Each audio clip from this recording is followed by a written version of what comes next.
The Patients Program is really wonderfully unique in that it really focuses on community engagement, not just community engagement, bringing the community to see how wonderful research is, but taking the research out into the community for actual community involvement in developing understanding and doing the research.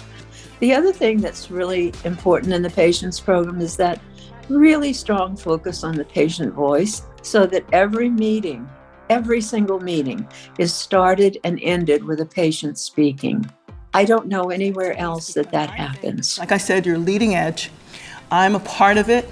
I love being a part of things that other people can learn from. The Patients Program is a leader in community engagement and community involvement. What that means is going out and getting involved in the community, becoming, in essence, a part of the community to develop better understanding of what the community wants and needs, and how the academic community can be a part of that community, not just a user of that community. There is a collaborative spirit in the Patients Program that is just amazing, and it has been consistent throughout the life of the Patients Program.